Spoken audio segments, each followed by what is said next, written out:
Welcome to, well, all three of our channels. I assume it's going to be going out on all three. If you're watching on Silicon Curtain, thank you and welcome. We're not going to do huge introductions to this because I think the guests that we're seeing here are absolutely familiar to you. We're going to have a bit of a conversation, given that we are somewhere in Copenhagen, in Denmark, of course, for OPSEC. We're not going to give the exact location. And we are going to be talking about various things, but it is very, very timely to do a wrap-up of the year, and especially given Zelensky's trip to Washington, which wasn't perhaps the most disastrous meeting with Trump, but of course, a lot of commentary has come out of it. Some of the things that Trump has said, many have found objectionable, but we're going to unpick this, the so-called peace, and what looks to be a provocation by Russia, which is at the moment the assumption is it's false flag. May turn out that actually it's not, but we can speculate about that. But this idea that Moscow is looking to torpedo the relationship between America and Ukraine, such as it is, by using the claim that Ukraine has tried to target Putin's residence. Well, we can also ask the question, why not? I'm joined by Puck Nielsen and Georgijs Ivanovs, and it's an immense pleasure to be here in the flesh recording this episode. True. Yeah, it's great to be together, right? I was stunned by how incredibly handsome and tall Anas is in person compared to his videos. Oh, okay. Thanks, I guess. I don't know. No, neither of those adjectives are used in relation to me, but that's okay. We'll move on there. Well, let's start with what's happened in the last couple of days, because, of course, the big focus of many activists have been Trump's pretty horrific comments. But they're not really strategic. It's just stuff that he says, Putin only wants the best for Ukraine. Well, that's patently absurd. If we go back to 2014 and earlier, it's been quite clear that Russia has wanted nothing more than Ukraine being a basket case. And if it can't be a basket case that it controls, then it's tried to invade and eradicate it. So it demonstrates an extraordinary lack of understanding. But is this really the important thing? Or are there undercurrents here that are far more important? Yeah, it's a good question. What is it actually that, what does this show? I think it shows different things, right? I'm sure Putin believes he wants the best for Ukraine because he thinks the best for Ukraine is to be with Russia, right? And I could absolutely see Putin saying something like that. Big question is, why is Trump repeating it? And does he not understand what Putin is actually saying here or trying to do, or is this because he fully understands, but he's basically ideologically on board with what Putin says? I don't know. There are so many. In either case, it's actually super problematic. Right? I think we're seeing the same thing with this thing about Putin telling him that, Ukraine tried to kill me by sending all these drones at my residence, right? And Trump is again out there. Well, I don't know. I don't have any news from my intelligence services, but who cares? Because Putin told me, right? It's this, and it goes back all the way to, was it in 2018 when they had the Helsinki meeting where it was basically the same, right? I don't care what my intelligence service tells me because Putin has told me something else, right? It's really difficult to work with. And I don't know that, whether it's ignorance or it's willful, just malice, I don't, it's problematic either way. Doesn't it show not just willful ignorance? Well, willful ignorance I think is the right phrase, because the information is there if you wanted it. It shows an absolute disdain for even seeking the truth, because there's something else going on here. It seems there's a self-interest, there's an agenda that Trump has that means that it's not in his interests to try and understand what the truth is. I'm going to reference, I recently watched the big interview by Budanov, and he very honestly answered there that obviously the current administration, they want the best for US, and that's their primary goal, in their vision. Like, I'm not saying that this is good for us or for Alliance, for everywhere else, but it's their vision. And the second point is, I don't remember who did analyze that, was that Trump is putting personal relationship above everything else. So in his business, how he deals, that's why, for example, who cares what's written in the secret reports? They're boring. What does the guy says, like, that I'm dealing with? What is my counterparty is talking to me? So I think that's been pretty constant pattern with him. So I don't see any deviation from him telling, oh, but Putin said to me this, because that's how he's dealing with him on a personal level. And I mean, that's has been modus operandi for him. And to be honest, I actually agree with Trump and somewhat agree with Putin that they want the best for Ukraine, with a little bit of an asterisk that they want Ukraine without Ukrainians, Ukrainian culture, Ukrainian language, Ukrainian heritage, Ukrainian history, Ukrainian heroes, you know, the small stuff, like democracy, freedom, things like that. But other than that, they want the absolute best for Ukraine. So no, I do feel that it's not that it's a willing ignorance on the Trump side. I think this is just how he acts. This is the way that he's operating. And I more want to underscore here the reaction of Zelensky to like the statements that Trump's made and so on, and kind of the maturity of Ukrainian diplomacy in dealing with Trump's administration, both from Zelensky and as with the Budanov's interview, that they do acknowledge that this is just the way that the current administration is acting, and they are adapting to kind of like, okay, you said this, but instead of getting outraged about this and talking about this, we're trying to work through what's going to actually happen next. So I really just more of a move past the headline here. But there is a giant asymmetry, right? Because the Ukrainians have to prove beyond any reasonable doubt that something is true in order for Trump to maybe sort of recognize that perhaps there could be something there. And then Putin just has to say whatever, and Trump is immediately sort of persuaded that, well, it's got to be true. Putin told me. Right? It's got to be super frustrating to work with. This, and it seems, and this is a point that I think Joseph Lindsay was making the other day. He basically said that we fail to understand Russian psychological operations and how extensive and deep they are. We also sort of fail to understand what Trump's interests are. I think you've both sort of talked to this. What I think the Russians have been able to do is to outline, whether they are fantastical or not, and we suspect they are, they've been able to outline this glorious kind of economic scenario where supposedly the US benefits, although the numbers don't stack up, but Putin personally could benefit. And they've created this thing here and then posited Ukraine as the barrier to achieving it. You know, we could be here by now. We could be transacting. We could be doing all these deals. You could be enriching yourself. It's the Ukrainians and their weird ideas about freedom, values, democracy, language. It's just getting in the way of getting from here to there.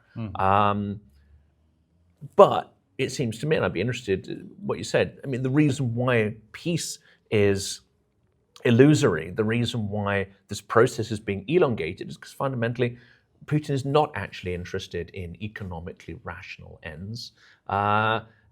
Trump still seems to believe he is. He still seems to believe that they are aligned on these distant objectives, whereas actually this is just another KGB mind trick.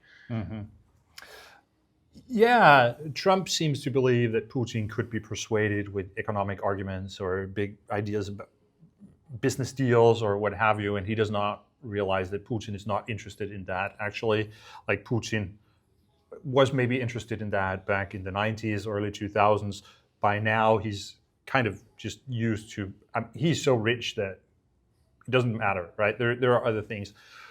But I do think that there is something that we have to acknowledge, that Trump and Putin are aligned in this might is right, great power, understanding of politics, and thinking about spheres of influence.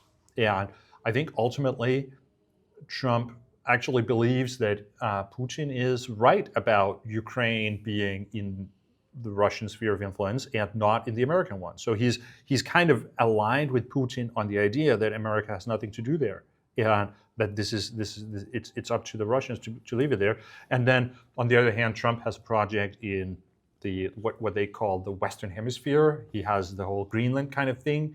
So I mean, a kind of trade where Putin will get Ukraine and Trump will get Greenland, I think in Trump's mind would make perfect sense, right? It's each their sphere of influence, and this makes sense. And then also that both of them have common interest in undermining Western Europe and the European Union. And now that we have decided to throw all this money into Ukraine and funding Ukraine for another couple of years, like, it is actually both in Trump's and Putin's interest to make that hurt and to try to turn that around against the politicians in Europe who made that decision, and see if they can use this to get these more MAGA, Putin-friendly parties into power.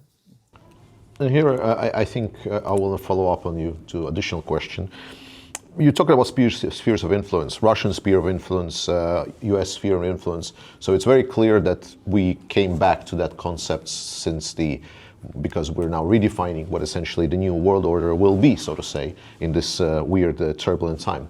So a follow-up question, where is the European sphere of influence? Is there a European? Do we want to make the one, and so on? Where is our borders? Many of you generously contributed to buying a truck, a 4x4 vehicle, for the armed forces of Ukraine in our recent marathon fundraiser for Car for Ukraine. That vehicle was delivered thanks to your generosity and refitted in Lviv with life-saving reinforcements, the doors, windows, and the engine area. That vehicle was destroyed a few weeks after it was delivered at the front in a drone attack. All 3 servicemen survived, with only minor scratches and concussion. Your generosity in funding the vehicle was instrumental in saving the lives of all 3 Ukrainian soldiers. Now we are launching our Christmas Tree Trucks 2025 campaign. The goal is to raise €11,000. So please help us buy another vehicle for one of the most effective Ukrainian brigades on the 4th Christmas of Ukraine's epic fight for survival against an imperialistic and genocidal neighbouring state. Help us celebrate the heroism of the soldiers who have held the line against all the odds, who fight for their freedom and pay a terrible price, while also, incidentally, protecting the freedoms of Europe. I'm not sure they consider us sovereign. I think Russia certainly considers a vassal. Question is to us. Of course they will, if you don't do anything, then you will be acted upon if you're not an actor yourself. So what do you think about being us as an actor? I don't think we would have a sphere of influence. I think we would be the sphere of influence, right? And the big question is, are we in the American or the Russian one? And I think probably Trump and Putin would see that as going down sort of in the middle, and sort of look at a map from the 1970s and see, okay, that's kind of where the dividing line is, but what should be what? The difference is, I don't think the Europeans today agree that we would be a sphere of influence of either of these sides. And I think we have, if we stand together, we're too strong to be bullied around like I think Europeans don't agree is basically yeah, that's the problem. Do we agree that we are not their sphere of influence, and we can be united about that, or do we generally not agree, and in that case we would become their sphere of influence? I think that's the big question for Europe right now. Is this not, my experience in business tells me that either, there's no such thing as stasis. Either you're in decline or you're in growth. And each of those come with energy. One's a negative energy that can spiral, and the other one is positive energy that can attract people to it. Europe seems to me in this state of disagreement, in a kind of stasis, which is unsustainable. Therefore, it will be seen as either a threat or a victim depending on whose perspective. Isn't our best way out of this to actually accelerate into it and say, no, we will have a sphere of influence, but it will be a global sphere of influence where we will attract all those states that still adhere to rule of law, to adhere to democracy, and somehow we will provide a global framework for those who do not want to get sucked into this jungle of might makes right.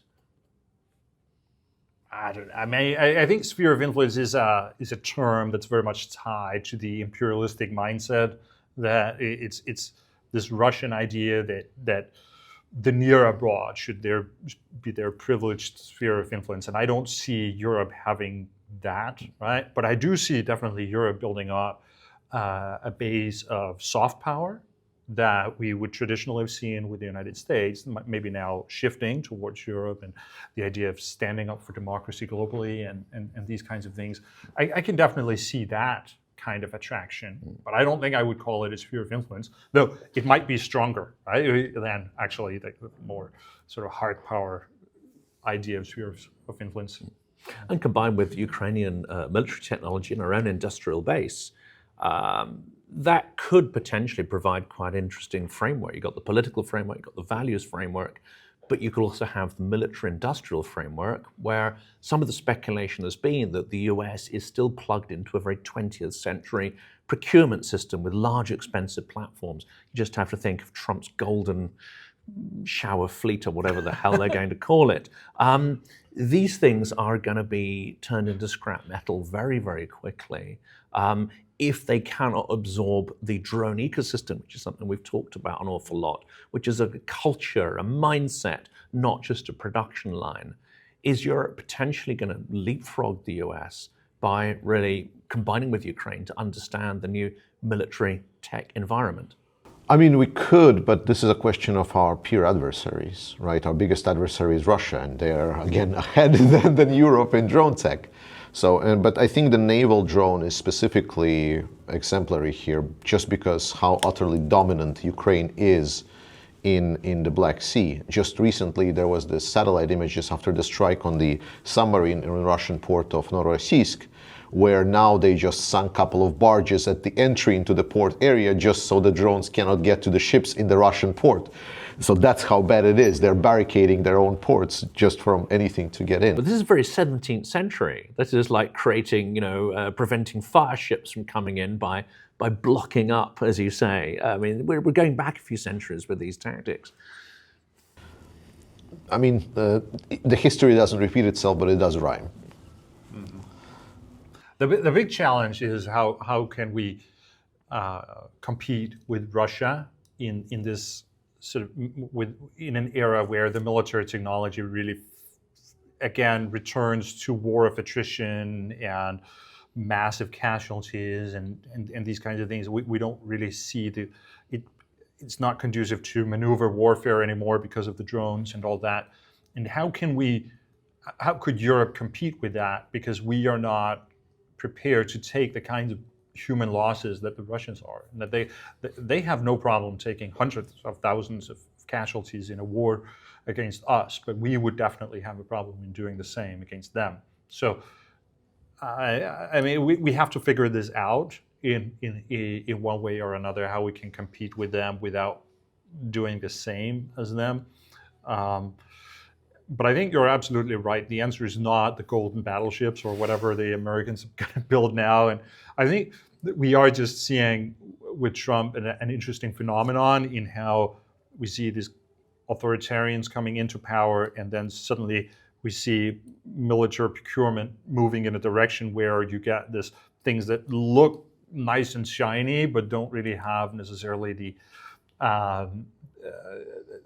impact or the capabilities that they were supposed to have. So basically the American military, if this continues, this trend over a couple of decades, is going to be more and more like the Russian military before 2022, right? Where we have these amazing ideas about how strong they are, and then the test comes and it turns out that they're not prepared at all. That is actually the real sort of danger for the US military if this continues. And of course, we're mocking Trump, but actually the announcement just came out that France is planning to create a 78,000-ton aircraft carrier. So being wedded to these sort of 20th century platforms is not unique to the US military thinking. No, but military in general is always a very conservative force for some reason. Like, at least with my interactions, like I spent a lot of time this year talking with a lot of both Ukrainian and Danish military.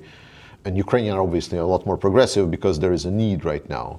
But it's very clear for me that the military of a peaceful nation is preparing for the past war. It's 100%. Like, we had I think I can disclose it, I think it was public. That Danish military has been going around and saying, we need drones, we need like hundreds and thousands of drones, we need as many drones. In the end, they bought like 2 drones that each cost a couple hundred millions. So they just bought essentially like Reaper tech that was used by US during their missions in the Middle East. So like, where is essentially the statements and where is the actual actions? And so far the military has shown that they are a lot more conservative, despite the fact that certain new areas are being explored. The commitment is still not there. And again, I'm judging by a lot of Danish military rather than maybe whole European, but again, nothing really suggests to me that it could be different.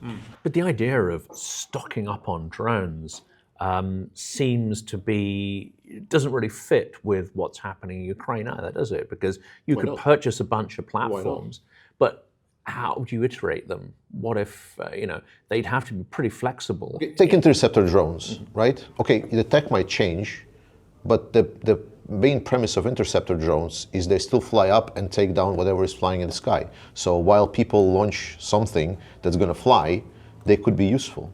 So obviously you can say they would require modernization, they would require adaptation, but the same happened with the tanks. Look at the Russians. If they would not have the stockpiles of their tanks, then potentially they would not be able to adapt them to the modern conditions. Like then they would be like, okay, yeah, they're being burned by drones, cool, and then we're going to potentially build something else. But having stockpile en masse is important, and so far we're not committing to that. Absolutely. I mean, these things, having lots of just stockpiles of ammunition, different types of equipment, it is important. But I think there is another perspective that we also need to keep in mind in countries such as France or Britain, that it's not all about just territorial defense of ourselves, right? If we want Europe to be a power with global reach, we also need those capabilities that can actually go out there and do a difference, like the expeditionary types of capabilities. So I don't know that it's necessarily silly to build an aircraft carrier for France to have one, right?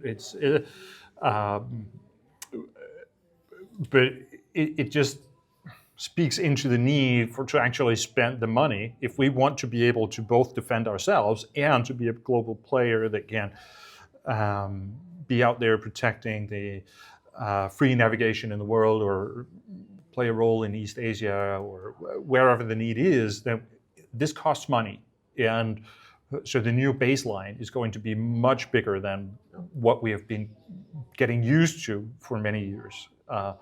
And I mean, we do see European defense spending increasing, but it still seems fragile in many places. Countries doing their best to postpone these investments. And I think if the chance is there, I think many politicians would probably be very, very willing to go back to the levels that there used to be, right? So, but that's just not going to cut it in the future. And I guess you could have a big platform and not know the kind of anti-drone tech that's going to be available, but things like Dragonfire, the sort of UK version, are relatively rapidly being iterated. The government's just put a bunch of new money in to try to develop new classes or applications of Dragonfire. So you could build a large platform not necessarily knowing what you're going to bolt onto it, but that stuff will come along at a different time. I mean, the best example for me is the M113s, to be honest. For me, the best example in the war. The absolute workhorse. Like they've shown themselves to be an absolutely irreplaceable as they were delivered en masse to Ukraine, and Ukrainians loved it. And they said, like, it's great that you have it. It was considered absolutely obsolete in every single NATO state. It's like, this is just garbage, just dump it, let it rust, forget about it. Yet it was instantly picked up and said, like, yes, this is actually the thing that actually works. But I want to touch on the things that you said with with the European challenges to help Ukraine and potentially with adversaries like Russia. Building airplane carrier, sorry, English is hard, is potentially a good solution because Europeans have major issues with the logistics and so on. And for France, for example, getting their forces to some Eastern European flanks could be really problematic. and getting planes might be a lot easier, especially if there is a carrier located somewhere towards the north. We have big issues in Europe with logistics. The recent commission of the European Defense, the attaché or minister, I don't know what the precise name of the position is, they've put a commission forward. They explained that for us to just get even, because we have a lot of older bridges, a lot of narrow tunnels in Europe, so we align our logistical routes. So the forces, for example, for France can get relatively fast to Eastern Europe. We need to essentially redesign a lot of the infrastructure in Europe. They've estimated that the total change cost would be around 70 billion plus many years in the making. So far, with that report, only about 1.7 billion have been allocated to an actual changes. So very, very slow changes and very, very minuscule. Besides that, bureaucracy is still a big issue for the Europeans. In the recent training exercises in Romania, I believe it was the French again, sorry if I'm focusing too much on the French, but that's the data that I have. And it was the French that tried to get their troops into the country with with military vehicles that didn't carry any ammunition, and it took them 40 days to get through the different customs, bureaucracy procedures, paperwork, just to get the transit approvals through all of the other countries. When it came down to ammunition, when it came down to all of the weapons, it became 80 plus days. So we have a lot of internal barriers even beyond let's just build stuff. If we cannot just get things there, then that's a problem. So potentially having things that fly around all of these issues could be a solution. Yes, that's a nightmare. But it also brings this idea, doesn't it, where you've got extremes of view. It's either one or the other. So there's a whole camp of people who are screaming that, beware, in the next 2 years you could have a full-scale kinetic invasion of Europe by Russia. There are others saying, well, this is absolute madness. They can't even take Kursk in 2 years. That's never going to happen. So you're falling into this sort of, need to be completely freaking out. On the other hand, a certain complacency. Then you have Russian propagandists who keep pressing the nuclear button. We had another round of them this week. War's coming to Europe, but it's not going to be conventional. One of the commentators said, no, we're just going to wipe out all your cities with nukes, forgetting, of course, that Russia only has 2 major population centers. So that's, not a great threat to make when just 2 strikes pretty much take out most of your educated classes in Russian and moneyed classes. Is it possible that actually 2026 could be the year of full-scale confrontation? But in fact, it's neither of those things. It's a full-scale hybrid confrontation. I think I've been saying it many times that I think we are vastly underestimating the risk of a military confrontation with Russia. I think it's quite possible that it could happen also in 2026, but I don't think it's going to be the full-scale one that you're talking about. I think smaller, minor things to put pressure on the Europeans to try to convince us that we should stop supporting Ukraine, we should let Russia win, and that this could be sort of the final blow to NATO, right? The idea that NATO actually works. We already see the Americans talking about NATO as something external to them, as though they're not a part of NATO, and this could be the final blow to it, right? Just some kind of clear Article 5 violation, and then the Americans not responding. And then nothing happens, or we can't get our act together. The US. We're not going to do. Yep. But I think, I think it's a mistake to call this hybrid. I think we could maybe talk about the hybrid excuse that I think is too much talk about. No, the real threat against Europe is hybrid warfare. These things below the threshold of armed conflict. I think we should not, there are certain things you can't do that. You can't test Article 5 below the threshold of armed conflict, for example. So you would need, there could be things that Russia would want to do that would require them to go above that state. But of course, not with the idea that they would want to go fight a nuclear war or they would want to fight against all of NATO, but about basically causing NATO to break up. And I think this could happen in 2026. It could happen in 2027. I think people have a tendency to either overestimate Russia or underestimate Russia. And just as wrong as it is to say that, well, Russia is suddenly going to steamroll into Berlin, they're not going to do that. If they can't take Pokrovsk, they're not going to take Berlin, right? That's not where we are. But at the same time, if we look at the kind of pressure they've been putting on Pokrovsk, the numbers are like 150,000, 170,000 people just around that small city, right? If they can amass that kind of force in the middle of this ongoing war around Pokrovsk, then surely they could do the same on the border to Latvia. And what kind of pressure would it put on us if suddenly we have 100,000 Russians supported by modern drones crossing the border into Latvia, right? There's very, very little we could do with the kinds of forces we have in place, right? And so this would be a massive challenge, just taking that, whatever's going on in Pokrovsk right now, and transposing that onto Latvia. That would really be something that would push NATO to the limits. So it's important that we keep these things in mind and just don't make fun of, well, the Russians can't do that. Well, that actually says a lot more about the Ukrainian military than it says about the Russian. I was going to say, aren't we leaving the Ukrainians out of this? Because they have hundreds of thousands of highly capable and motivated soldiers countering that Russian mass. They're not, empty fields. This is a huge Ukrainian force. I mean, what would it take for Europe to, one, we don't have the troops that have battle experience, and what would it take for us to sort of, mount the sort of 400 to 600,000 which Ukraine has in the field? Yeah, exactly. And while taking the casualties that I talked about earlier that we are not prepared to take, right? And so 1,000 plus a day. Yeah, exactly. Like with these kinds of numbers, I don't know, if we just say we're in Denmark here, what if the Danish military starts taking casualties in the ballpark of, say, 10 a day? Like how long is the Danish military, are the Danish politicians going to keep on sending more Danes into that while taking 10 casualties per day? Like, I don't know. But that's the kind of test we would need to pass if this actually happens. So I think it's a mistake to rule out this possibility of a military confrontation, and also one that Russia could win.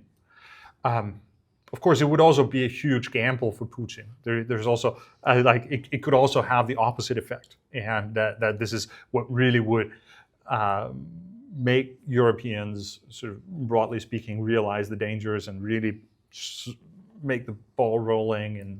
But I think it would be a mistake to rule out this danger. Absolutely. I think, especially we saw with Putin invading Ukraine, a lot of the analysts said, well, that's not a very smart thing to do. It's like you're going to have a very bad time. But because he was operating on his assumptions, we can never know, because the dictators don't think the same way. Maybe he sees an opportunity where all of us are sort of blind, because in his mindset he has been emphasizing that democracies are weak, you're fragile, if I push hard enough, you're going to break. And I mean, so far, to be honest, he's not that much wrong. Look at our relationship between NATO. But I want to defer here to a person that's a little bit more competent in this. Again, Budanov, big interview. He actually touched on some parts of this. And the first thing that he said is that Russian strategic reserve is not ready. So Russia is preparing the strategic reserves that they can use for other conflicts. But he also says that within the Russian command, they do understand what they're doing, despite the fact that the way that they're fighting the war is completely atrocious, but they're following essentially the political lead, and with their essentially framework, they're trying to do the best they can. So they still have some competence in their military command, despite the political will being the stupid. But the strategic reserves that they can use for operations are not there for some kind of full-scale invasion. Secondly, if we would say that a full-scale invasion would be happening, then we would see preparations for that invasion. Russians took some year, I believe, in total to prepare and start sort of encircling Ukraine. We saw troop deployment, we saw hospitals being erected, we saw preparations, vehicles, everything being kind of dragged towards the borders of Ukraine. So if Russia would be preparing a big full-scale invasion, we would maybe not have a year but we would still see some kind of amassing of forces. We would have at least a little bit of time.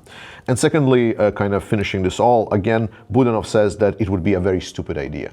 The same stupid idea why a lot of the analysts were not expecting Russia to invade from north of Ukraine towards Kiev.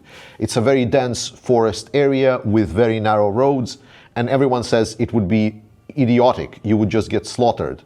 And I mean, we all remember what happened around north of Kiev. It was truly bizarre, and then Russia defaulted back to attacking where everyone was expecting it to attack, on the east.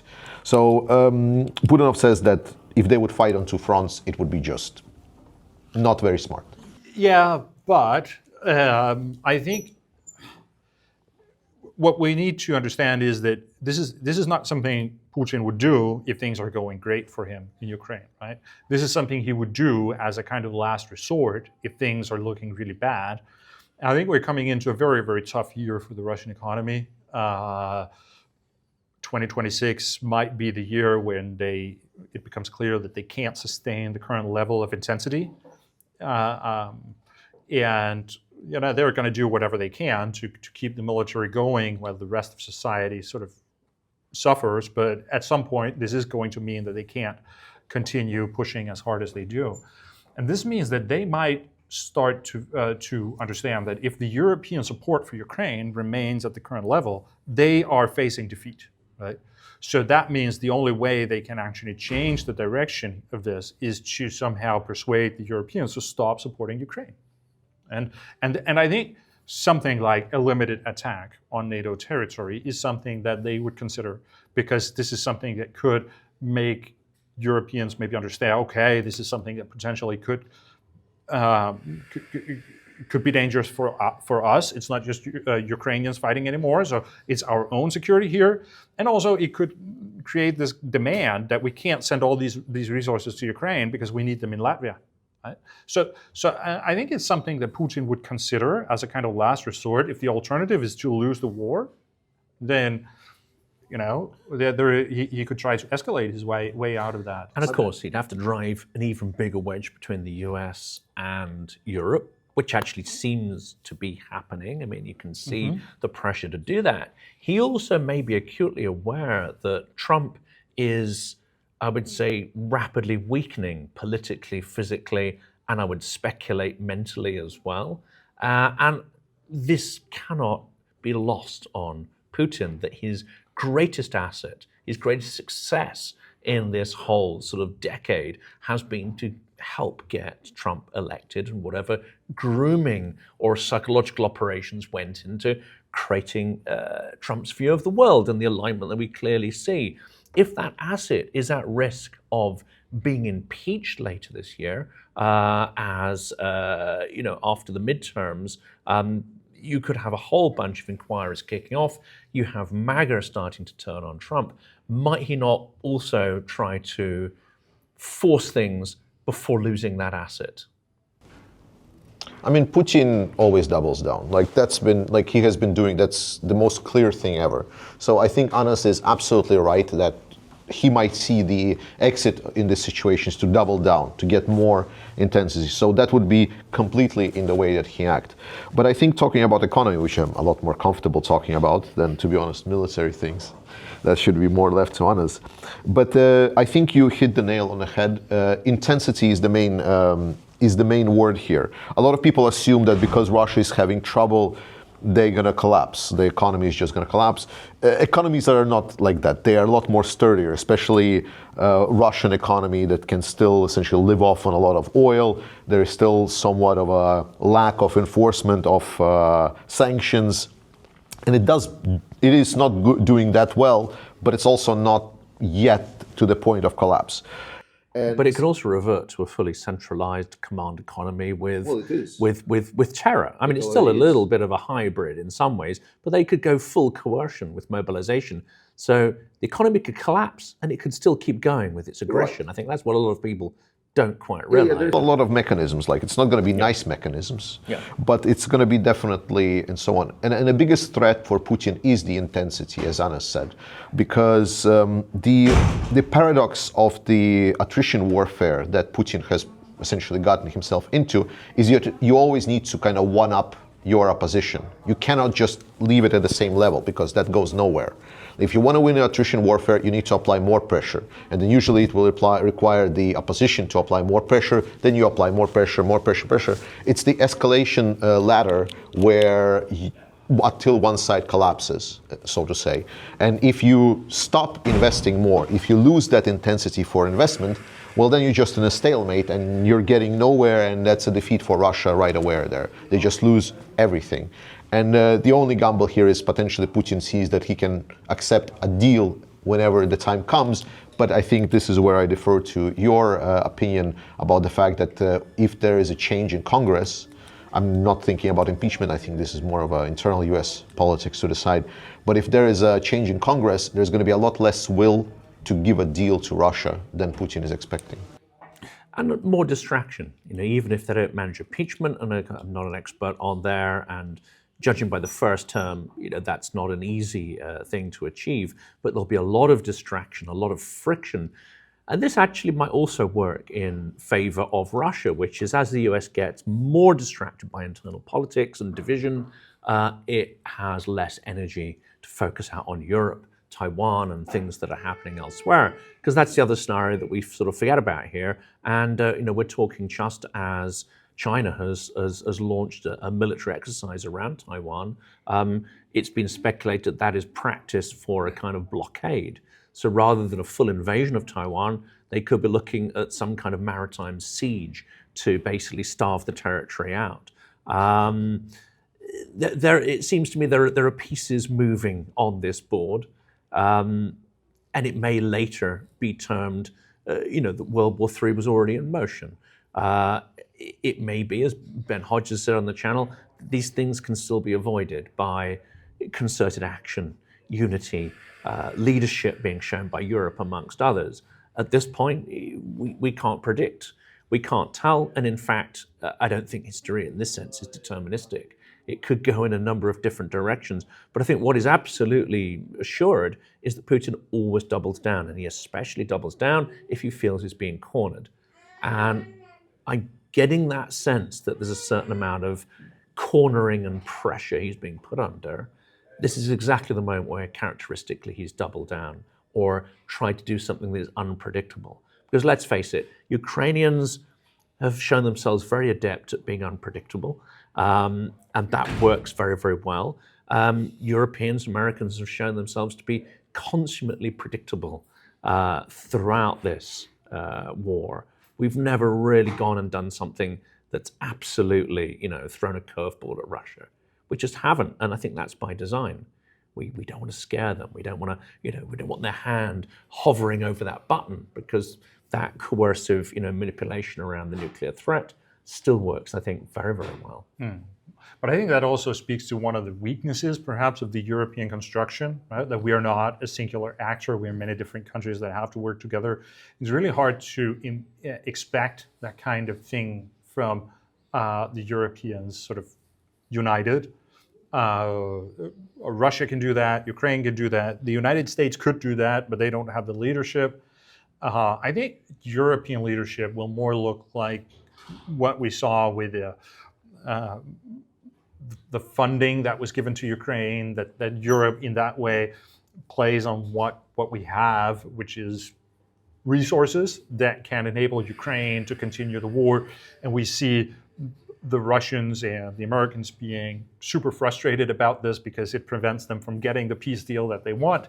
And basically that is what European leadership will look like in this. And then that might increase, like if the pressure is increased on Europe, I think we might see some actors starting to do even more. We saw during COVID that the Europeans are able to make big and bold decisions when the pressure is strong enough, and we're just not there yet. So there is still the potential for more, but I think it's a lot to expect that we would behave with that kind of unpredictability and agility. Exactly. That's just not how it works. Well, here's an irony. I never talk about Brexit benefits, but it does, because it's been a disaster from one end to the other. But it does seem that Britain has a little bit of wiggle room here to do things on the ground which no other country is doing. I mean, not to put too fine a point on it, I think we have people in there doing stuff, not to name names, but we also have some fairly bold campaigns with storm shadows, hitting Russian critical infrastructure, hitting factories. That might be a little bit easier to do, given that Britain has voted itself out of, most alliances and structures. A serving British soldier was killed just a few weeks ago, Correct. right? Very That's close right. to the front line. And we don't know what he was doing, but he was We there. don't. It may have been accident, it may not, but it hints at certain numbers of British forces there. A friend of mine, Simon Woodywis, is a little more public. He's said, we need to talk about this more, and the public needs to be aware that we have fairly substantial forces at play doing things in Ukraine, which will remain unnamed. But But how do you see the current British leadership in this? Because it seems to me that with the Labour government, we've seen Britain take less of a leadership role in these things. We saw the previous government was more. I don't know. I'm not sure in terms about contributions as such. in but terms at of least substance, rhetorically- I'm not sure. Yeah, rhetorically they were stronger. Yeah. Having said that, the current defense secretary, when you sort of listen to him, yes, there's a lot of politicians' words there, but he's very strong on the moral clarity. He really does seem to get it. The deputy defense secretary, even more so, is a former British soldier, and I've seen him at a couple of events. I mean, he doesn't just get it. He talks some fairly tough, very, very specific language about what needs to happen in order to hold Russia accountable and actually bring about its defeat. So they're actually talking about that. The resources, I would say, are not being applied to achieve that, and that's more of a Treasury administration problem. They're still focused on welfare state. They're still focused on stuff that buys votes and appeals to their base. And that's fair enough. They had a manifesto and they're delivering upon that manifesto to the people who voted for them. Having said that, there's a mismatch, I think, between the rhetoric we're hearing in the defense team and actually the understanding they have of the situation we're in and the overall. I mean, I think what they are using is British diplomatic power and soft power that they seem to be wielding quite effectively, especially with Trump. But you're right, we're not investing in our own defense, and we could be doing more for Ukraine as well. It's funny that you mentioned this as a Brexit benefit, because I think it's the biggest downside. Because I'm speaking as a person from the Baltic states, because UK has been always a big friend of the Baltics, and it's always the Baltic voices that were amplified against the likes of Merkel, that tried to ignore the whole of Eastern Europe. And it was the United Kingdom that was inside of Europe that always like, no, we need to hear what the people are saying. So and in the Cold War as well, very much still retaining relationships with, let's say, Estonian diaspora and those who were in the Estonian intelligence services. Yeah, absolutely. So I'm just saying that for a lot of people in the Baltics, it was a personal pain that UK left, because we really appreciated that leadership and clarity, as you said, moral clarity that was present with the United Kingdom inside of EU. Now it's a lot more of a, well, who's gonna pull the blanket towards themselves today? Is it gonna be the France or the Germans? And then, I think the most wild emerging power is the NB8, the Nordic Baltic 8 countries, specifically Denmark, which is, to be honest, to put it in perspective for people that are from United States and don't understand, Denmark, for as long as I remember, have been considered one of the most Eurosceptic countries one can ever imagine. It had all sort of opt-outs. Like when United Kingdom left, it was like, okay, start countdown until Denmark is out. You can just start the clock right now. And now it seems Denmark is almost spearheading like the sort of a European project that we should build, which is absolutely wild to me. So sorry, just a comment here, how I saw it evolving over time. Maybe you can talk about this as a Dane. No, you're absolutely right. And it's both on sort of this European project where we see Denmark suddenly leading here, but also for me as a military person, just seeing Denmark suddenly leading militarily with defense investments, and we see getting praise from abroad. Foreign military analysts pointing to Denmark as the example that everyone should follow. It's just absolutely crazy, because all the time I've spent in the Danish military has always been about what can we cut next? Like, how can we save even more money and get even lower in defense spending? And now is really trying to lead by example, and we need everyone to get on board here. And just this thing about Denmark actually, as a percentage of GDP spending more than Britain, for example, is just absolutely wild. So really things are changing very, very rapidly.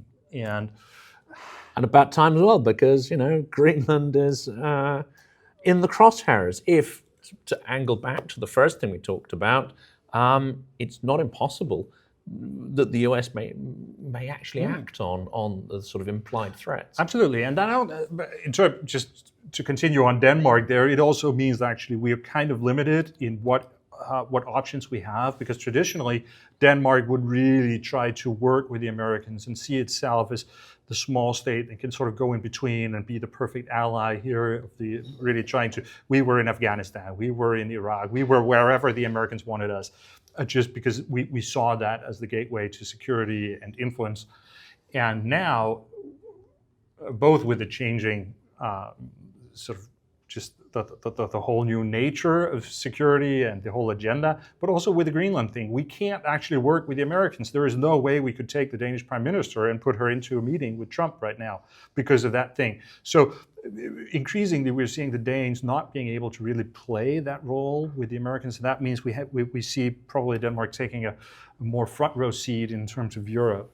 But yeah, the whole Greenland thing, I think, as much as we talk about how a Russian attack on the Baltic states, for example, could put NATO under pressure, well, let's just talk about an American attack on Greenland. What would that do to NATO? Like, This is the worst case scenario, isn't it? You have China going after Taiwan, the US washing its hands of that. You have the US going after Venezuela and Greenland, and you have Russia coming in on a pincer movement into Europe.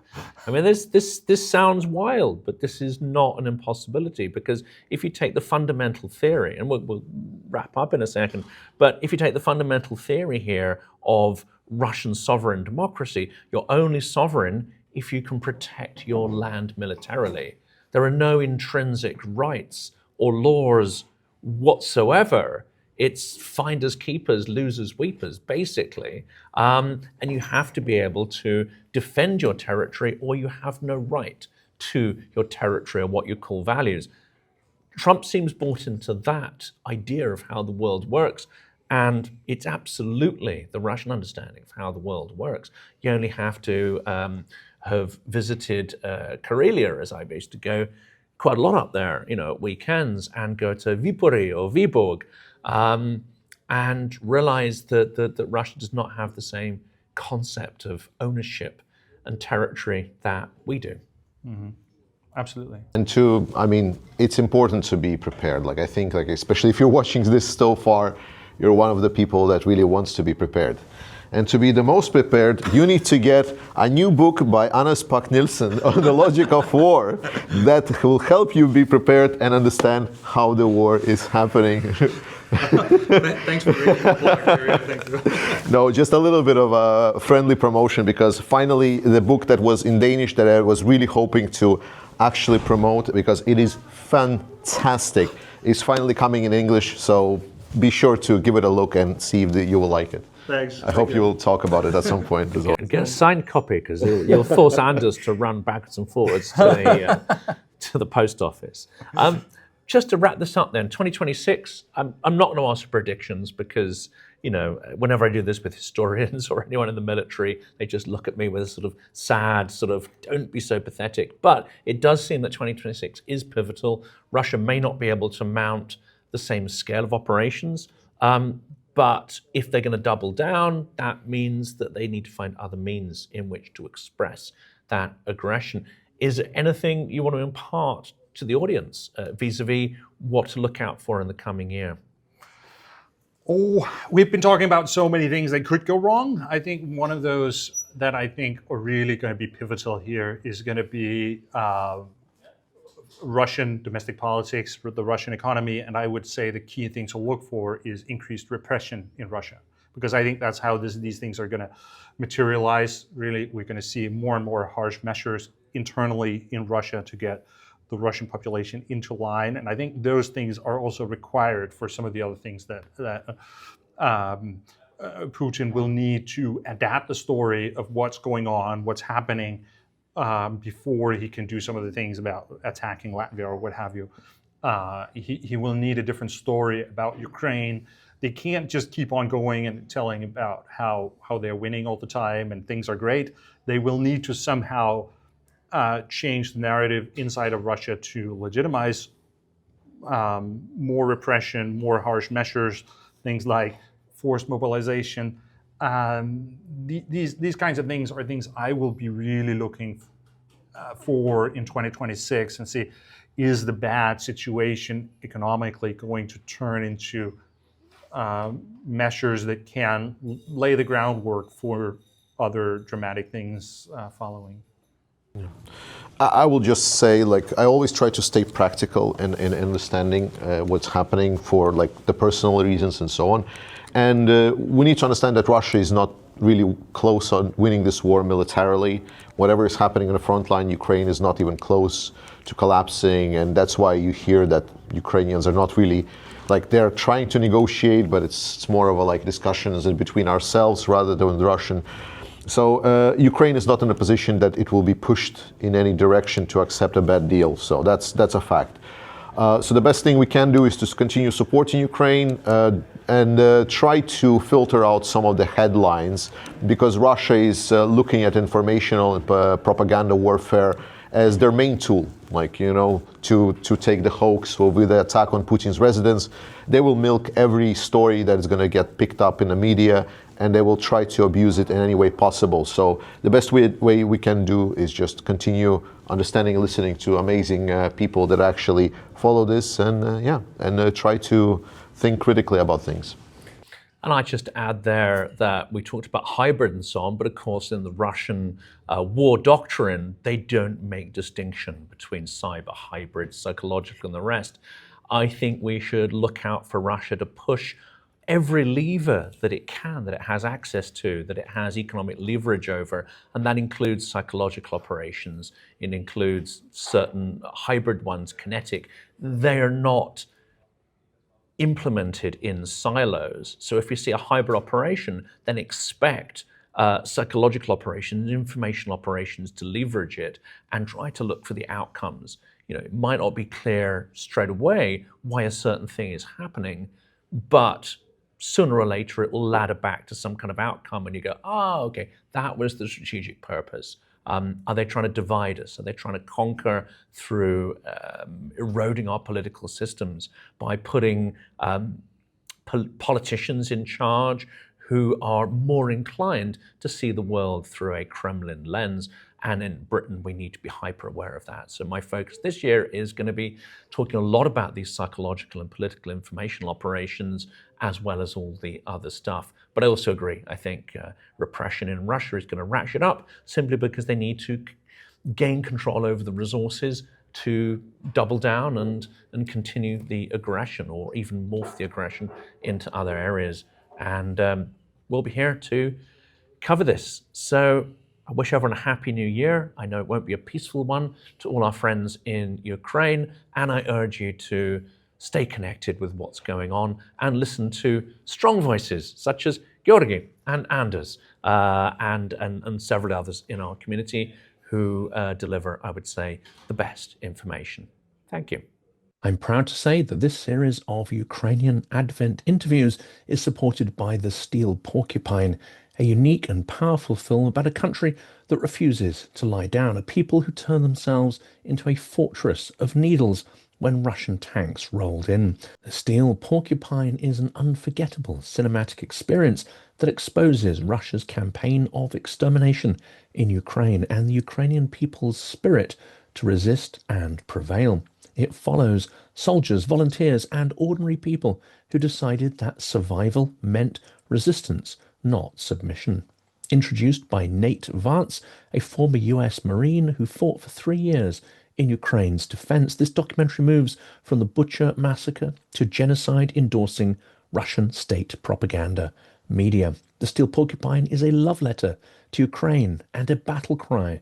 It is free to watch and has already had a great impact on policymakers as well as activists. There is, of course, a link in the description of this video and in the comments as well. You can get to the website where you can see both the trailer and the film for free. Created by the makers of the acclaimed To the Zero Line, this is another film about humanity that clearly states there is no such thing as neutrality when war crimes are being committed systematically by Russia and on a scale in Europe only comparable to World War II.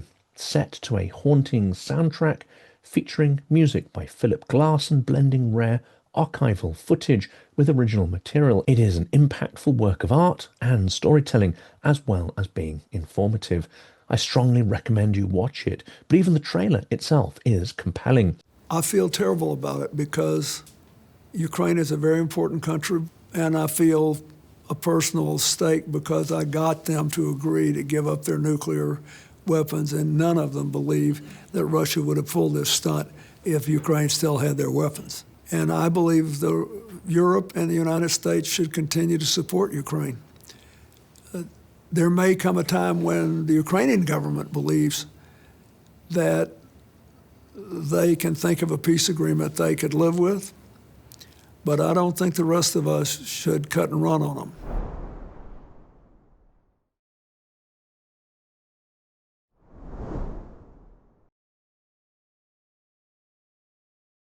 Ukrainian people and the Ukrainian military have been underestimated for a period of several years now. And ultimately, I'm convinced from my reflections in observing from an intelligence standpoint that they will fight with their bare hands if they have to, if they don't have terms that are acceptable to an enduring peace. So this is a design for a 3D printed drone frame. The engines are mounted here. The drone motors are mounted here and here and here.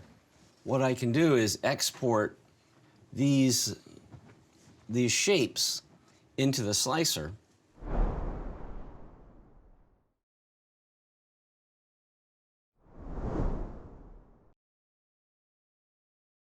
This film has absolute moral clarity. It does not both sides the war. It does not use neutral language. This is a film that says clearly who invaded whom, who is killing whom, and who is standing on their own land, fighting back, showing why Ukrainians will bleed for every meter. This film is not meant to comfort you. It's meant to arm you with clarity, with solidarity, and with the stubborn, spiky hope that democracies can still fight back and win. Children are not stupid. They're just small, right? They're just small versions of us. They know exactly who the threat is. There's almost no families within Ukraine who have not lost a family member or have had a family member maimed by Putin and his army. The Ukrainian people are very resourceful and they're very determined, and they've got a very good reason to be determined. You know, Russia wants to exterminate the Ukrainian nation and just enslave it and absorb it. So they've got every reason to do everything necessary to win this war. Putin was super clear when he started this war that the existence of Ukraine as a sovereign and free country was an unacceptable affront to Russian security. He will not stop until Ukraine isn't a country anymore. We have to put Ukraine in a position of strength, that it has the means to fortify and protect itself from the economic survival to the military resilience. It's basically turning Ukraine into a steel porcupine that is indigestible for potential invaders. Poets have spent their entire lives trying to explain the horrors of war. I am no poet. Anyone who has seen what I have seen would probably think differently about the situation in Ukraine and what the Russians are doing.